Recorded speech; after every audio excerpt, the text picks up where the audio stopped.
Hey, it's Craig. I just wanted to let you know that you can listen to Canadian History X early and ad-free on Amazon Music, included with Prime. Hey everyone, Craig Baird here. Before I begin today's story, I want to take a moment and ask that you check me out on Patreon at www.patreon.com/CanadaEHX. There are several tiers with great benefits, from ad-free content to t-shirts and other cool stuff. And if you're a fan of Canadian History X, make sure you check out my other shows, From John to Justin and Canada, A Yearly Journey. And don't forget, you can also donate directly to the show at www.canadaehx.com. It helps keep this show going. Alright, on with the show. A listener's note. The following episode contains coarse language, adult themes, and content of a violent and disturbing nature, and may not be suitable for everyone. Listener discretion is advised.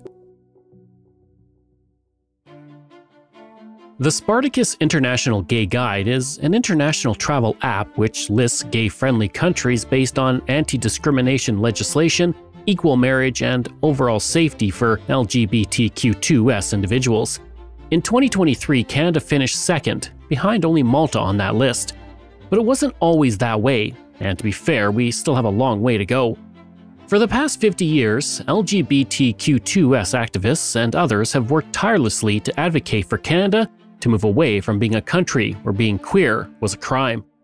The legislation of same-sex marriage, the ban on conversion therapy, anti-discrimination laws concerning sexual orientation, allowing LGBTQ2S individuals to serve in the military, and allowing same-sex couples to adopt. All of that can be traced to a rainy day in 1971 when the chant, "We Demand," echoed around Parliament Hill. I'm Craig Baird, and this is Canadian History X.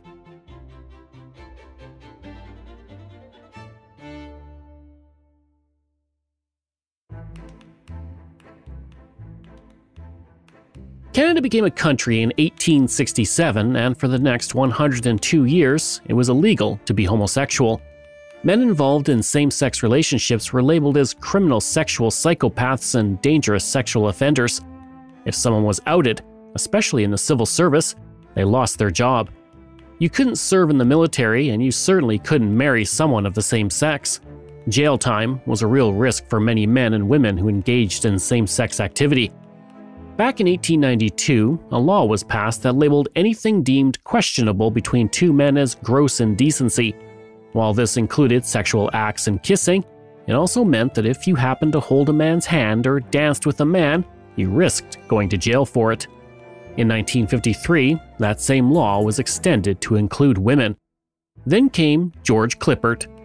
George had no intention of changing Canada or the laws relating to homosexuality. He simply spent his days working as a mechanic in Pine Point, Northwest Territories. He also happened to be gay. In 1965, he was picked up for questioning in connection with a case of suspected arson, and police quickly determined he had nothing to do with the crime. Unfortunately, during the investigation, George admitted to having consensual sex with 4 different men in the community. He was subsequently arrested and charged with 4 counts of gross indecency. With very little legal representation on his side, George fought the charge and went to trial. 2 psychiatrists testified that George had no aggressive or pedophilic tendencies. They stated he was simply, in their words, an incurable homosexual, and recommended that he receive psychiatric care rather than prison time. Judge John Sissons felt differently, and he sentenced George to 3 years in prison on 4 counts of gross indecency. As this was the second time he was arrested and charged for having consensual sex with other men, he was designated as a dangerous sexual offender. And while George sat in prison, his sister Leah appealed the ruling all the way to the Supreme Court of Canada. On November 7, 1967, the court ruled 3-1 to uphold the conviction and the designation as a dangerous sexual offender.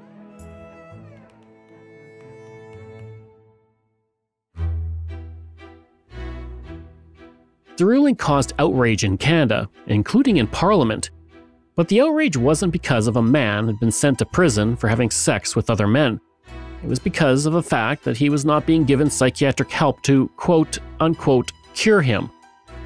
At the time, the belief was that homosexuality was a psychological condition and this was still very prevalent in society. In Parliament, Bud Orange, who was George's MP, objected to his prison sentence. He stated to the CBC, "It is ridiculous that any man would be put into jail because they are affected by a social disease." Tommy Douglas, then leader of the federal NDP, stated in the House of Commons that homosexuality is a social and psychiatric problem rather than a criminal one. Around this time, Pierre Trudeau, the federal justice minister, was working on a huge omnibus bill that would amend many parts of the criminal code. The 1969 Criminal Code Amendment was a landmark document in Canadian history. It included the partial legalization of abortion, liberalization of laws concerning divorce, while also adding in new laws related to impaired driving and animal cruelty. And I'll be covering the story of this landmark law change later this year. Future Prime Minister John Turner described it as the most important and all-embracing reform of the criminal and penal law ever attempted at one time in Canada. And partly due to the public response over the sentencing of George Clippert, Trudeau added new legislation of consensual sex between two males over the age of 21.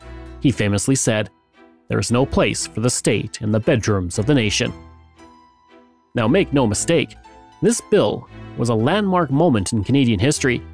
For the first time, two men or two women could engage in consensual sex in their own home without fear of being arrested. Yet, the changes didn't go far enough to legalize homosexuality, nor did it amend how the LGBTQ2S community was treated in Canada. That would take decades, and an integral step was the We Demand rally. While the bill legalized same-sex relationships only behind closed doors, it was still illegal for that same-sex relationship to include more than two people, and it was illegal for same-sex couples to engage in any romantic activities in public. The new criminal code didn't stop discrimination against the LGBTQ2S community, and anyone outed as gay could be out of a job with no legal ramifications for the employer. In an effort to fight for a more equitable society, 12 LGBTQ2S groups came together to form We Demand in 1971. Now, We Demand wasn't an organization per se, but a 13-page document that called for changes to federal laws. It stated in part, quote, "In our daily lives, we are still confronted with discrimination, police harassment, exploitation, and pressures to conform which deny our sexuality. That prejudice against homosexual people pervades society is, in no small way, attributed to practices of the federal government." End quote. The letter also stated that in a democratic society, if one minority is denied freedom, all citizens are oppressed. Within the document were several specific demands that the community wanted addressed, so let's go through them.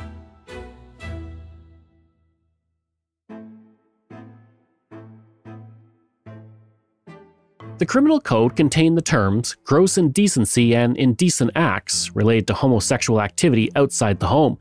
As a result, men who frequented bathhouses could be charged upon entering.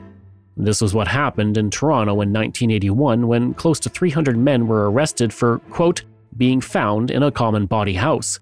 In extreme cases, the person could be charged with gross indecency and buggery and then be labeled as a dangerous sexual offender, as George Clippert had been.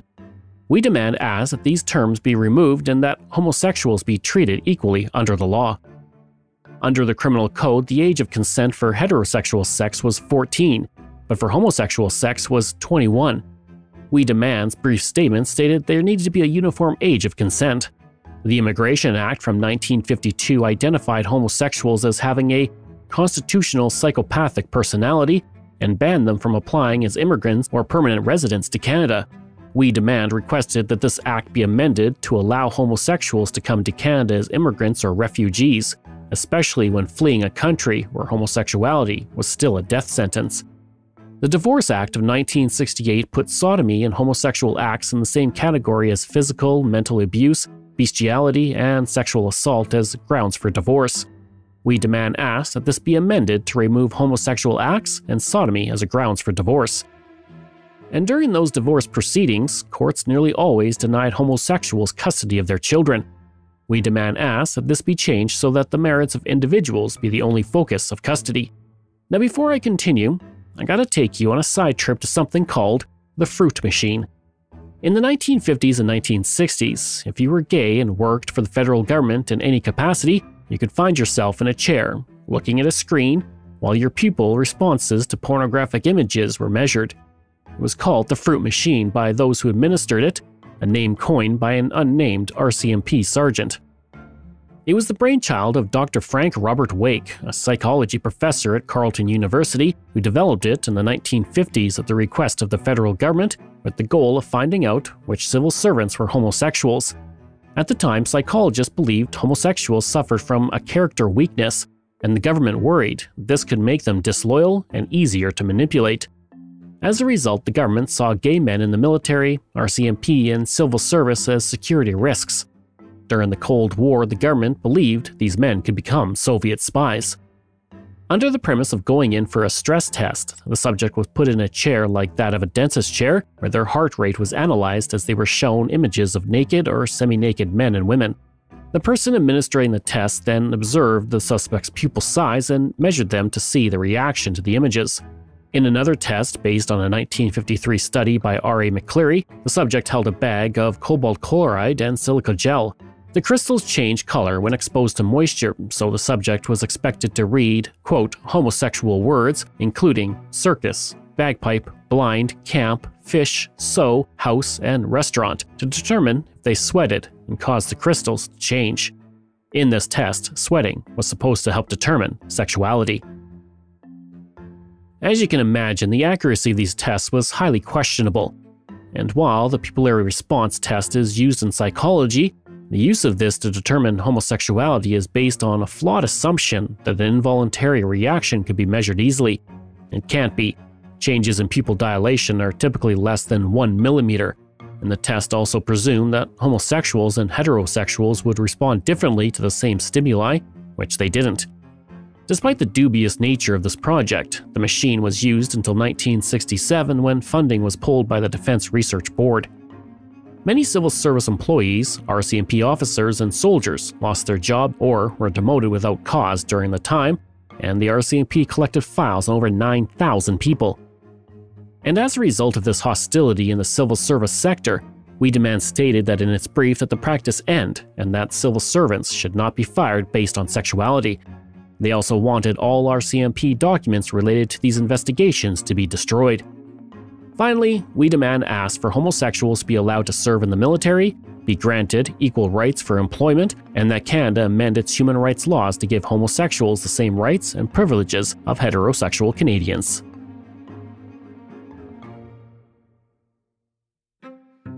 With those demands in mind, on August 28, 1971, activists assembled on Rainy Parliament Hill in Ottawa.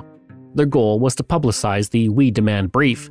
The protest was hoping to target federal lawmakers rather than provincial, since the We Demand brief was related to federal laws. Charlie Hill, who was a 25-year-old university student and a main organizer of the event, said years later, "We wanted to publicize the demands we wanted for legal change. A lot of people, either gay or non-gay, thought there were no legal issues for gays. That was nonsense. There were still a lot of laws discriminating against gays." No government official came out of Parliament to accept the 13-page list of demands. In all, the protests lasted less than an hour and about 100 people took part, but the impact of this event would be far-reaching. Overall, there was little news coverage. In fact, if you go looking for footage online, there's just a few results.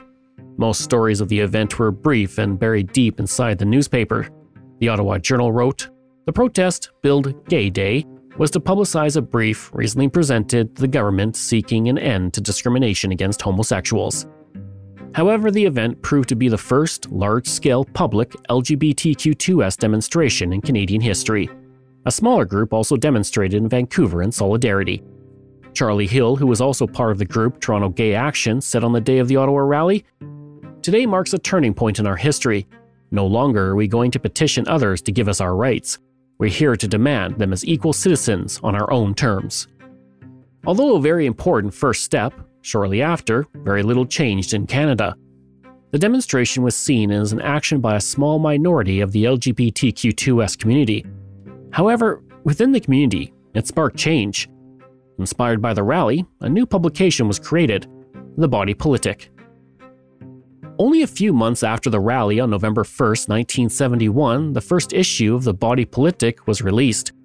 The magazine was a gay-positive publication that took a frank and deep look at LGBTQ issues in Canada at the time. It was publicized by an informal collective that operated out of the home of Gerald Moldenhauer, who owned the Glad Day bookshop.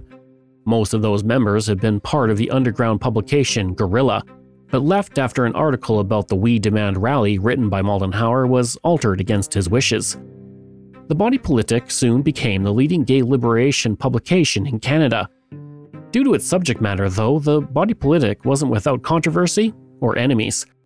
In 1973, the Toronto Star refused to print an advertisement for the magazine, stating it did not accept ads related to sexual activity.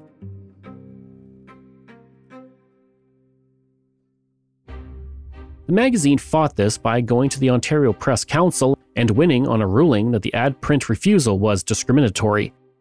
The Toronto Star retaliated by cancelling the printing contract for the Body Politic, with the Star's printing subsidiary, NewsWeb Enterprises.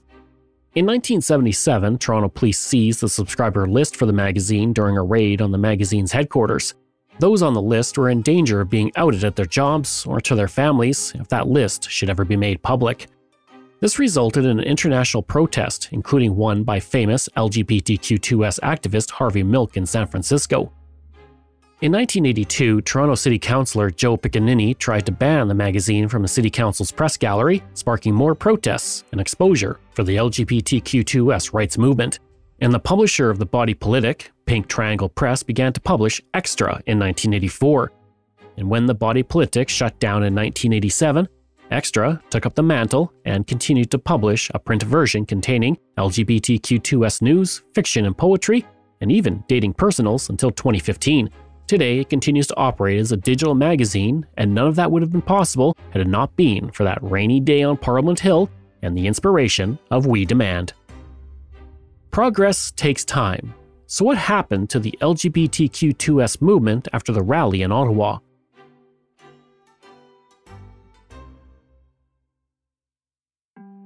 In 1973, Toronto became the first major city in Canada to ban discrimination in city employment on the basis of sexual orientation. Ottawa and Windsor soon followed suit in 1976. That same year, the Immigrant Act of 1976 was passed, which ended the prohibition on homosexual immigrants or visitors. It came into effect 2 years later.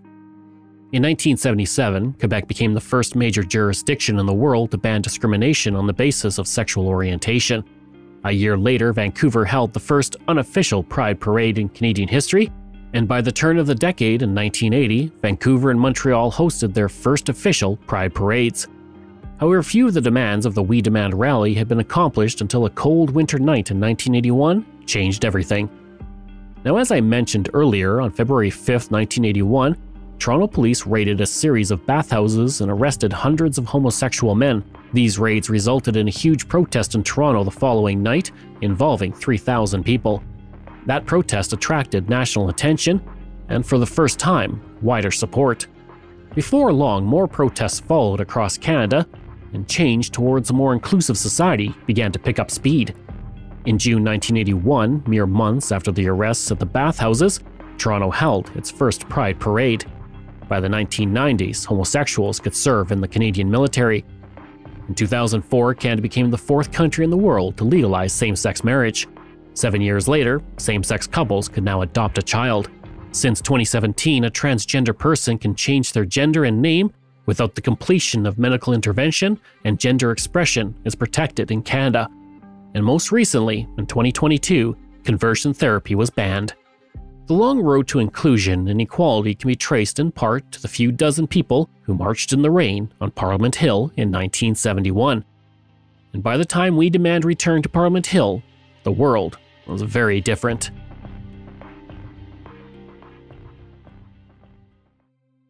"40 years later, on August 28, 2011, a commemorative march was organized by Queer Ontario called We Still Demand. Held on Parliament Hill, it both celebrated the reforms since the first rally and protested against existing issues. As with the 1971 protest, very little attention was paid to it, but it wasn't because it was seen as a small fringe movement. We Still Demand was simply lost in the much larger celebration of the LGBTQ2S community happening in Ottawa at the same time.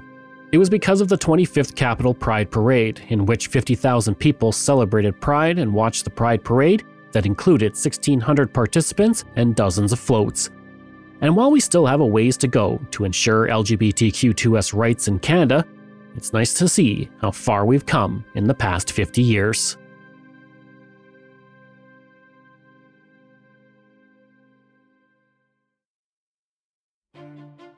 I hope you enjoyed that episode and our look at the We Demand rally. Next week, we're looking at the show Road to Avonlea. Information from Canadian Encyclopedia, CBC, Extra Magazine, the Village Legacy Project, Wikipedia, North Bay Nugget, and the Ottawa Journal. This show is researched, produced, and written by me, Craig Baird, with the help of Dila Velasquez. Audio production and design by Rosalind Kufor. If this is your first time listening and you like what you heard, please take a moment and give us a 5-star review to help other people find these amazing stories. And there are so many for you to sink your teeth into.